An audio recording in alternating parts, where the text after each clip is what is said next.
Hello my dear students. तो आज के वीडियो में आप लोग साथ शेयर करने वाली हूँ क्लास 7 का साइंस बुक का चैप्टर 2। ठीक है, इससे पहले हमने चैप्टर 1 जो वो पूरा फिनिश कर चुका है।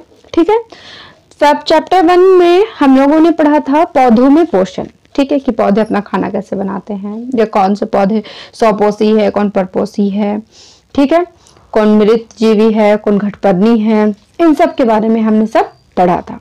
ठीक है, ये हो गया हमारा प्राणियों, ये हो गया हमारा पौधों में पोषण। आज हम पढ़ने वाले हैं प्राणियों में पोषण।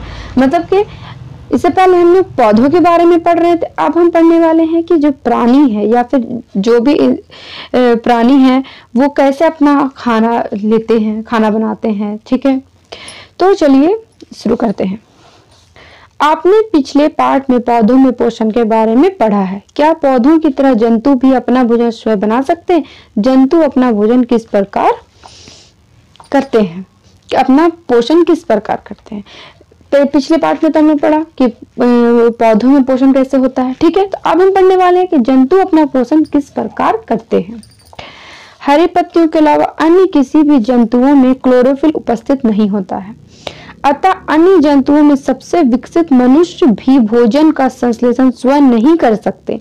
सभी प्राणी अपना भोजन प्रत्यक्ष या अप्रत्यक्ष रूप से पौधों द्वारा बनाए गए भोजन या अन्य जंतुओं से प्राप्त करते हैं। सभी जंतु मानव सहित परपोषी होते हैं और उनके पोषण की विधि को परपोषण विधि कहते हैं। मतलब कि सिर्फ और सिर्फ पत्तियों में ही क्लोरोफिल पाया जाता है। ठीक है, और सिर्फ पत्तियां ही ऐसी हैं, या कह सकते हैं कि पौधे ही सिर्फ ऐसे हैं जो अपना भोजन स्वयं बनाते हैं। और जितने भी प्राणी हैं, जंतु है, ये सारे क्या होते हैं, दूसरे पे डिपेंड करते हैं। ठीक है, ये अपना भोजन नहीं बना सकते, और जो ये सारे क्या कहलाते हैं, परपोषी कहलाते हैं। और जो इनके जो पोषण की जो विधि है, ठीक है, जो ये खाना खाते हैं या खाना जो लेते हैं, उसे परपोषण विधि कहते हैं। इसके बारे में कि ये परपोषी होते हैं, इसके बारे में मैंने पिछले चैप्टर में बताया है। पूर्व की कक्षा में हम परपोषियों के शाकाहारी, मांसाहारी एवं सर्वाहारी को वर्गीकृत समझ चुके। इससे पहले जो हमारा कक्षा था, मतलब कि 6th क्लास था, तो 6th क्लास में शाकाहारी, मांसाहारी और सर्वाहारी, एक बार फिर से मैं आप लोगों को याद दिलवा देती हूँ कि शाकाहारी, मांसाहारी और सर्वाहारी किसे कहते हैं। तो शाकाहारी कहते हैं जो साग सब्जी खाते हैं, मांसाहारी कहते हैं जो मांस मछली खाते, और सर्वाहारी कहते हैं जो मांस मछली और साग सब्जी दोनों खाते हैं। तो शाकाहारी में आपका आ गया जैसे कि बकरी, गाय, ये सिर्फ और सिर्फ क्या खाते हैं, साग खाते हैं। मांसाहारी में आपका कह सकते हैं लायन, डॉग्स, ये सब क्या है कि मांसाहारी। और सर्वाहारी में इंसान को आप ले सकते हैं, क्योंकि इंसान जो है वो मांस मछली भी खाते हैं और सब्जियां भी खाते हैं। हम ये जानते हैं कि विभिन्न जीवों में भोजन प्राप्त करने की विधि अलग अलग होती है, परंतु ये विधियां अलग क्यों होती है? अब हम लोग जानते हैं कि जितने भी जीव है उनके भोजन प्राप्त करने की विधि अलग होती है, तो ये अलग क्यों होती है? ऐसा क्यों नहीं है कि जितने भी जीव अपना भोजन एक ही तरीके से क्यों नहीं ग्रहण कर सकते? ये अलग अलग तरीके से ग्रहण क्यों करते हैं? ठीक है, तो आइए सारे 2.1 को भरने का प्रयास करते हैं। यहाँ पे आपका जंतु का नाम है, फिर भोजन क्या है, और अंत ग्रहण कैसे करते हैं, मतलब कि कैसे खाते हैं।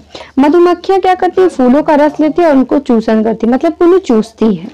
मेंढक क्या करते हैं, छोटे कीड़े मकोड़े खाते हैं और पकड़ते हैं और डायरेक्ट निगल लेते हैं। चिबाने का हम लोग का टेंशन नहीं है, हम लोग का एक है कि हम लोग बस चिबाते रहो चिबाते रहो चिबाते रहो। जू है तो जू क्या करते हैं, खून पीते हैं और डायरेक्ट ये भी निकल जाते हैं।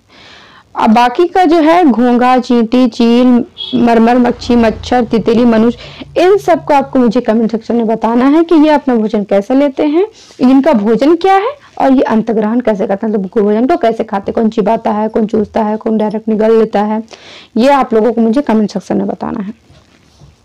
जंतुओं द्वारा भोजन अंतग्रहण। भोजन अंतग्रहण के अंतर्गत छीलना, चबाना, काटना, पकड़ना तथा निगलना, साइफनी, स्पंजी, चूसन आदि शब्दों का उपयोग कीजिए।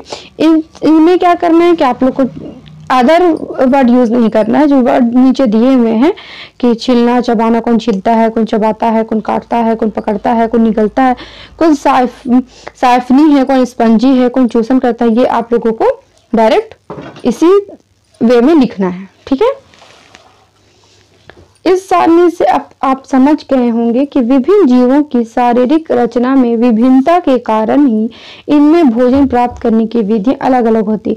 इन लोगों को जैसा, जिसका बॉडी जैसा है वो अपना खाना उसी तरह से ग्रहण करता है। ठीक है, आइए जानिए भोजन अंतर्ग्रहण की कुछ अन्य विधियां भी होती हैं जो विभिन्न जीवों की शरीर की रचना के अनुरूप अलग होती है। मतलब भोजन ग्रहण करने की जो विधियां हैं, कुछ अन्य विधियां भी होती है। ठीक है, जैसे कि जो शरीर की जैसे शरीर का संरचना है उस पर वो डिपेंड करता है। एक कोशिकीय जंतु प्रोटोजोआ जैसे अमीबा या कुटपाद के द्वारा होता है। अमीबा जो पोषण ग्रहण करती है, ये कैसे ग्रहण करती है? कुटपाद के द्वारा। मधुमक्खियां फूलों के मकरंद रस चूसती। मधुमक्खियां क्या करती हैं? रस चूसती है। सर्प जैसे अजगर अपने मुख से अपने आहार को पूरा निकल जाते हैं। जो सांप होते हैं वो क्या करते हैं? अपने आहार को डायरेक्ट निकल जाते हैं, वो चबाते नहीं है।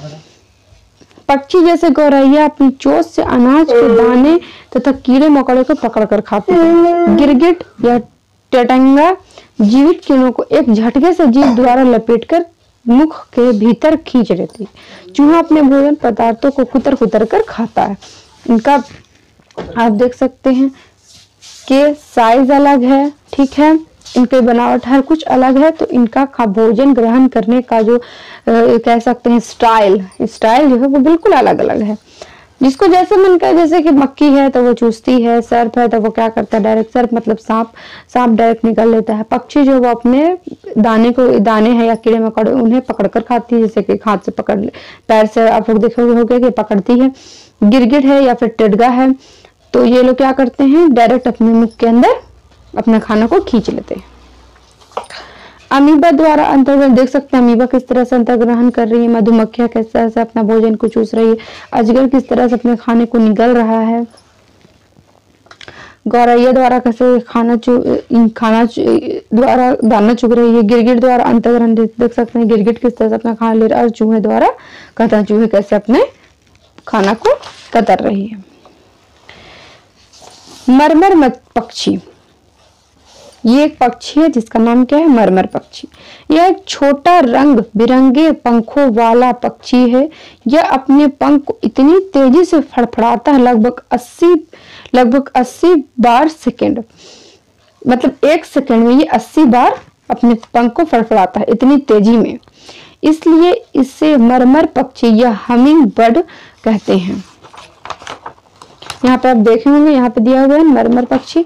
इसके बारे में अगर आप लोगों को पता नहीं हो कि ये भोजन कैसे क्या खाती है और कैसे ग्रहण करती है, तो यहाँ पे इसके बारे में दिया हुआ है। यह किसी भी दिशा में अपनी उड़ान भर सकता है। इसकी चोंच विशेष प्रकार की लंबी और आगे से पतली होती है, जो फूलों के रस मकरंद को निकालने में मदद करती है। ये चूसन विधि से अपना भोजन ग्रहण कर सकती है। यहाँ पे आप लिख सकते हैं कि ये क्या करती है? फूलों से रस लेती है और चूसन विधि से। इसकी एक लंबी जीभ भी होती है जो फूल के रस को 13 बार प्रति सेकंड चाटता है। इसकी जो जीभ होती है वो क्या करता है कि एक सेकंड में 13 बार जो है उसे चाटता है। तो आज के लिए बस इतना ही। आई होप आप लोगों को यहाँ तक कोई भी कंफ्यूजन नहीं हुआ होगा। अगर कंफ्यूजन हुआ हो तो मुझे कमेंट सेक्शन में कमेंट कर सकते हैं। मेरे इंस्टाग्राम पे भी मुझे मैसेज कर सकते हैं। इंस्टाग्राम का लिंक मैंने अपने डिस्क्रिप्शन बॉक्स में दिया है। तो आज तो तब तक के लिए टेक केयर।